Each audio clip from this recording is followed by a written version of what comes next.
Hey guys, it's Amy at zoeleebeck, and I'm going to do my part 2 of my 500 subscriber Q&A. So first off, we'll jump in and do our giveaway. I have a giveaway going on for those who put down questions and said they wanted to be in the giveaway. I have 29 potentials who could get a $25 up to $25 at Book Depository. Again, those people will have to be over 18 and to be able to give me their address so I could send books to them through Book Depository. So they have to be able to have Book Depository be able to deliver to them. If they were under 18, they were supposed to tell me that they had their parents' permission, but I didn't get anybody who said that, so hopefully we're okay. So I'm just gonna do a quick little, I don't know, how do you make this so you can see it? Probably not. Anyway, well, we'll try to do it. I do it the 1 through 29, and it's just a generator, so I'm just gonna hit the little generator number, and it says 10. So number 10 is cozy reading with cats. Woo! Anyway, so sorry, Summer, you won. Isn't that cool? Anyway, so you'll have to contact me either through Instagram or on here or through Twitter. I don't know, whatever you want. My stuff will be down below and my email. So contact me, and then I'll give you my address. Go on Book Depository, pick out something up to $25, and I will send you it. That's awesome. Way to go, Summer. Anyway, so now that we got that over with, let's go into part 2, because I don't know how long, if I'm going to have 2 or 3 parts to this Q&A. So we will see what happens, but I want to do my little giveaway first. So congratulations, Summer. Anyway, so we'll go into the next section. I have another section on here is more travel questions or around the world kind of stuff. So we'll do some of these. So Olive Eggplant asks, are there any bookish vacation spots that you want to travel to? I want to go everywhere. Like, I have so many lists. I would say my number ones are, I want to go to New Zealand, partly because of the Lord of the Rings being filmed there, but that's what I think about Lord of the Rings now in my head, and The Hobbit and all that stuff. Totally want to go there. Haven't been there yet. Want to go to Greece so bad. I can't even tell you, because of Mary Stewart and several of her books. I've always wanted to go there and go to Delphi and, go to Athens and stuff. I just want to go. So those are the 2 top ones that come from a book, like settings. I know that there are other places. Japan, I really want to go there.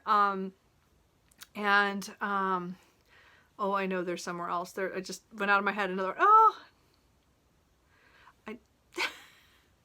my brain, why? Well, I want to go to France just because I've always studied it, and I want to go to Scotland for other things, but that's because of Jennifer Ashley's Mackenzie and McBride series. Anyway, and France is just because overall, well, again, I would think, 3 Musketeers and a lot of other ones, but you know what I mean. I want to see all those places like Versailles and stuff there, or all the stuff. Anyway, those are the places I'd like to go. There's so many more I want to go to, but those would be my top. Buzz Celis asks, what is the nicest place I've ever visited? This was hard because I've been to a lot of cool places, but I would say I had the most fun because I went with family. We went to Norway. It's been about 14 years since we went, but it was so much fun because again, I'm half Norwegian, so my dad and his siblings and my grandmother were all full Norwegian, but it was so much fun. We got to meet some of our relatives there in Voss, and we got to travel around in a tour around parts of the area. It was an awesome trip. I know it's not book related anyway, it was more family thing, but I think it was a wonderful place to visit. I would love to go back. And they also asked, what places do you most want to visit? I would say my top number 1 thing is I want to go to New Zealand, I want to go to Greece, I want to go to France, and I want to go to Scotland. So they kind of match the other question, but those are really my top picks at this point. Would be nice to go to all of them. In Japan. Oh yeah, I have to add Japan in there, sorry.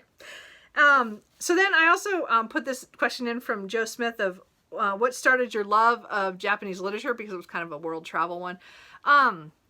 So again, what started my love of Japanese literature. So I think I started reading Japanese literature when I got into Japanese anime back in the late 90s. So I had a coworker who was really, really into it, and he introduced me to anime and to manga, and I deep dove into it for years. I mean, I have so much manga upstairs.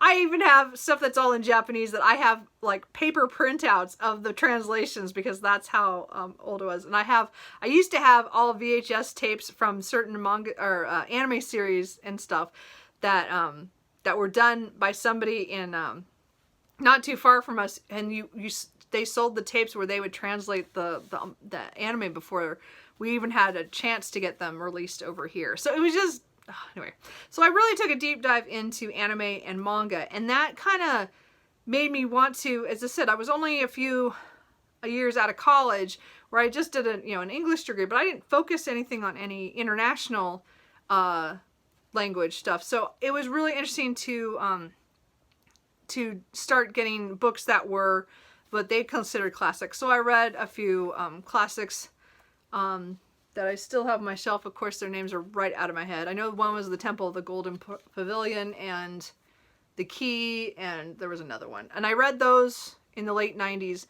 And then really what started my liking more contemporary works is I read Haruki Murakami, and I read The Wind-Up Bird Chronicle. And to me, that is still my favorite of all of them. And I really want to reread it because I don't remember enough about it because that was the late 90s or early 2000s when I read it. I might have read it in 2000. I can't remember. I was working at Walden Books at the time, and somebody told me I had to read him.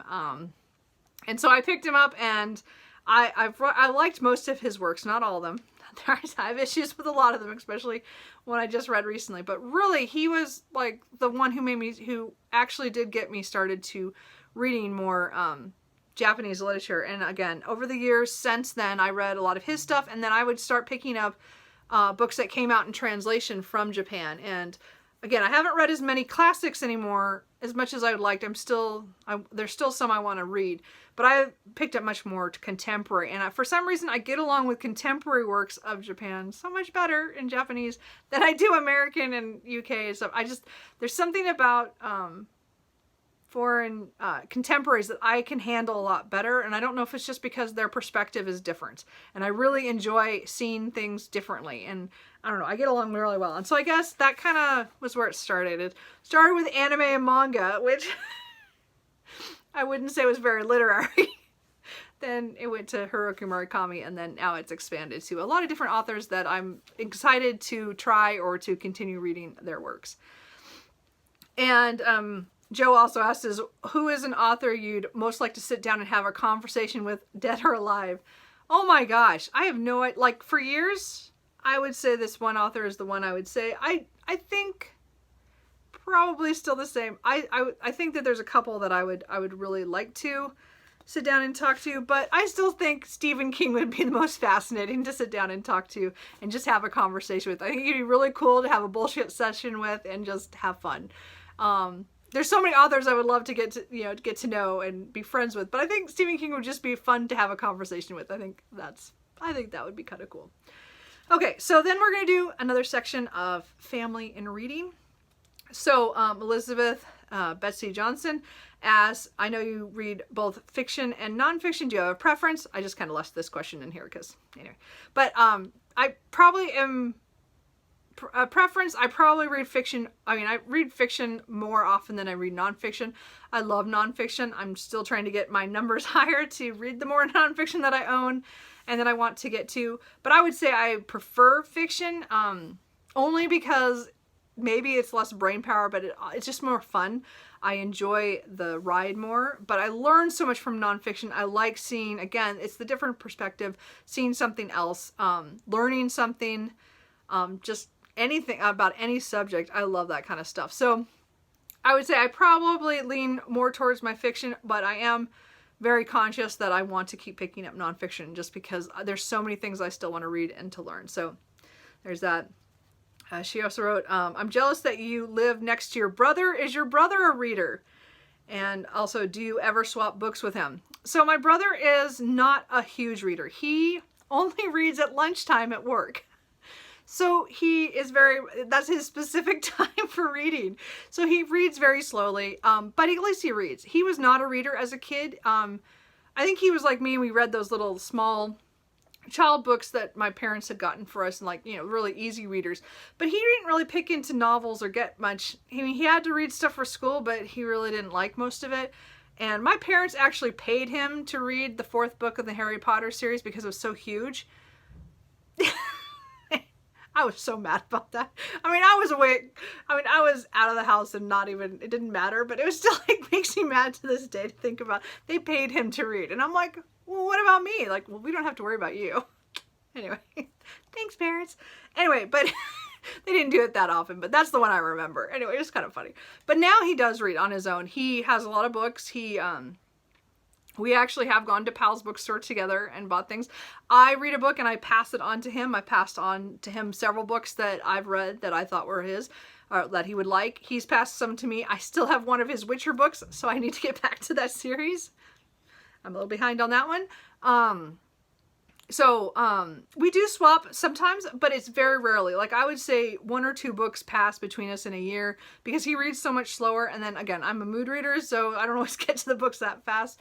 But right now, all I have is one of his Witcher books, which I've had for a couple of years, so I need to read that. And then he has like 3 of my books, which again, usually I know books that he's going to like or not.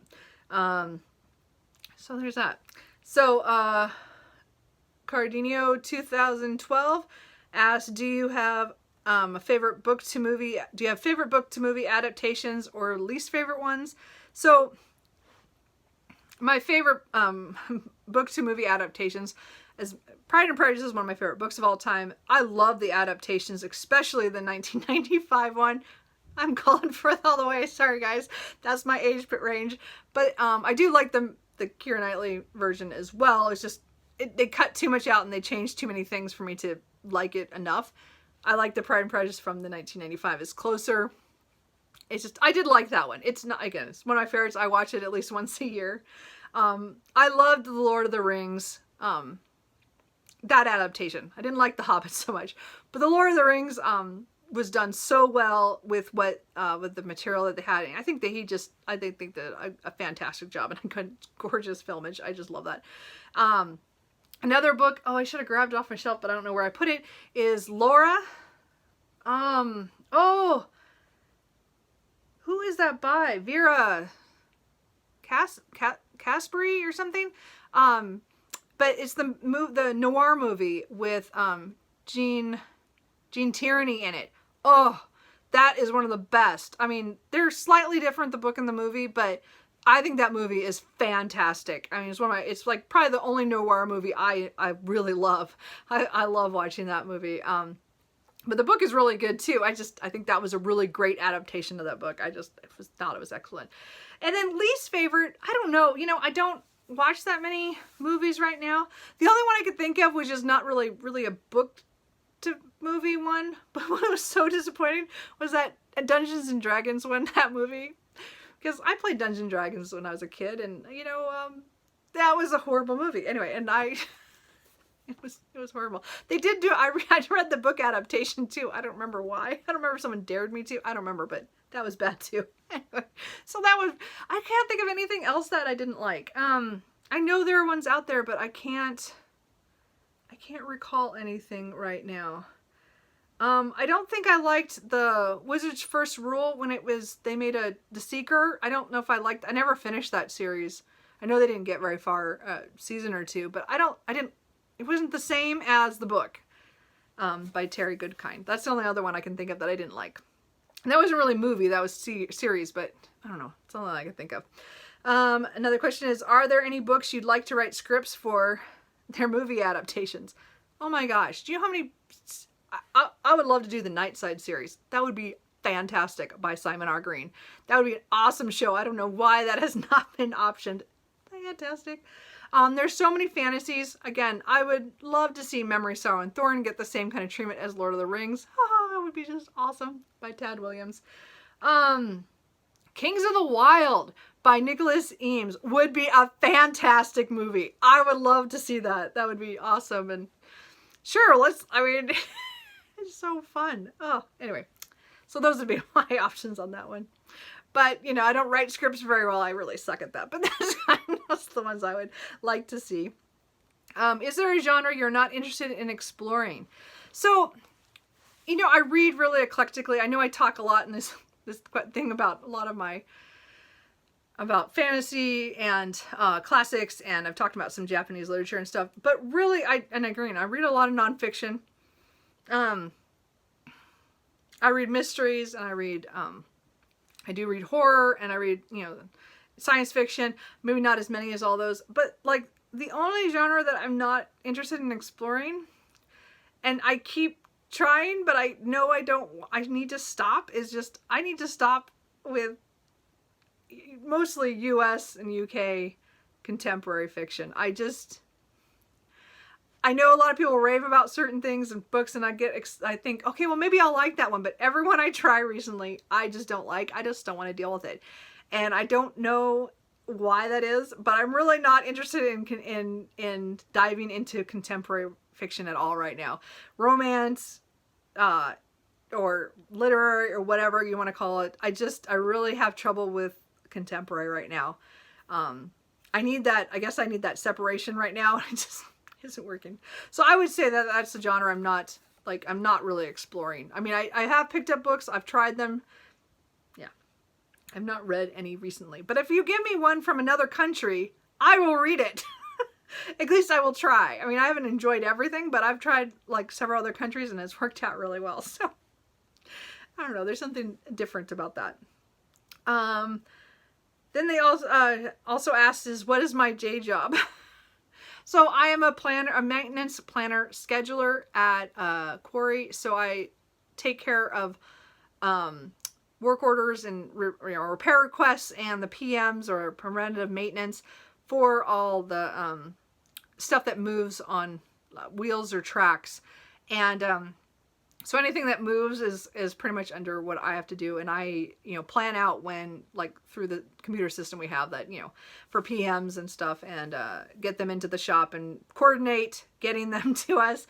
And then they also call me if something breaks down in the middle of the day or something goes on. So I spend a lot of time on emails and phone in front of my computer trying to schedule to get all the things that are broken into the shop. Or like right now we're in our heavy season, which is we're pulling stuff in while our big machinery isn't running, or they're going into repairs. And so I have all these things I need to get done by a certain date. And so it's very stressful right now. It's really busy. We're again, the maintenance shop is pretty busy pretty much all the time. So I do that. That's what I do. I love to schedule, but clearly I cannot schedule my reading. It doesn't work. But I can schedule other people to do their job. Anyway, Muhammad K asks, what's your favorite books that you were recommended to you by family members? Wow. So, what is favorite books? So my dad has recommended me several books by Nathaniel Pilbrick. So nonfiction, the one about Little Bighorn. And it went right out of my head what it was, because I don't own it, because he owned it. So I borrowed his stuff. So I have several books by him. That's an author that we definitely both read. Eric Larson is also another one that I think I picked up him first, actually. But then my dad's picked up other ones and I borrowed from him. So those, Ernest Haycock is a Western author, which I want to read more of. I read Alder Gulch, which was excellent. And I need to read more of him. So he was writing Westerns in the early 1900s. I don't remember what years he was. He was 40s, 50s, 60s maybe. I don't remember, but they were pretty good. I liked the one I read, and he was from Oregon, so he has a lot of locations in the Pacific Northwest, so that's kind of cool for Westerns. So I got that. Let's see here. Of course, my brother had me read the Witcher series, which I've only read the first one, but I have enjoyed that so far. I need to continue.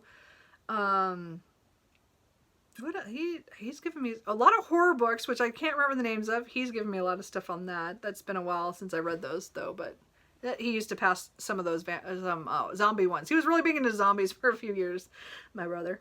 My mom has passed me a lot of Nora Roberts. Not always the romance ones, but more suspense ones. I started reading Nora Roberts when she started writing the suspense ones with, I don't remember oh, I can see the cover. They're really, they're the classic ones. Or not classic, they're from like the 90s. But they're really good. I read a lot of those. I don't remember the series name. I can't think of it. But I read a lot of Nora Roberts because of my mom.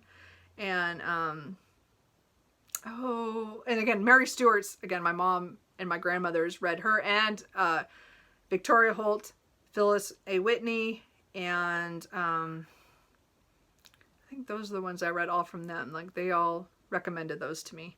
I keep thinking there's another author I'm forgetting that I read in that period, but like, as I said, a lot of things. So I've gotten a lot of recommendations over the years. So, but I mean, again, a lot of those are, they're books within those that are my favorites. So,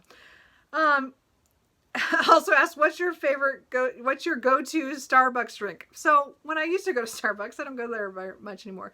It was always the caramel frappuccino. I always got that. That was my favorite. I had that for years and years and years and years.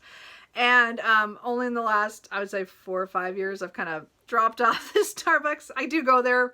I would go there more often when we were able to go inside and stuff and sit for a while and meet up with friends.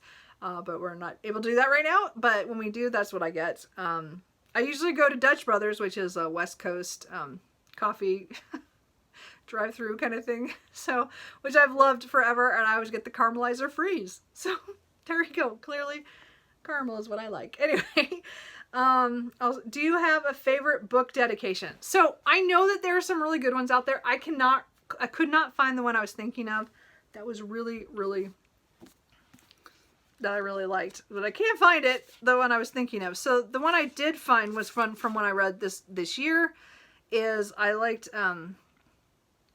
this one. It just sounds like, it sounds pretty normal. So I'll just read them to you and then I'll show you the book.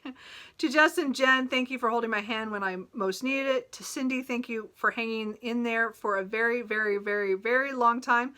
Like that motivational cat poster, but a million times better. And to Mark Singer's loincloth. I'm pretty sure this is all your fault. And that is a Heart of Blood and Ashes by Milla Vane, the first book in the Gathering of Dragons series. I remember laughing when I read that. And I really enjoyed this book. But as one of my favorite dedications that I read this last year, that's the only one I could think of. I mean, I think there's one other ones I found really good, but I cannot remember what book. And this is the one I found that I had read. So, there you go. I thought it was funny. Let's see here. So, Paula Husted, she had a really long list, so I split up. There's a couple of them in this section, and I have a couple more at the end. She said, did your parents read you books when you were a child?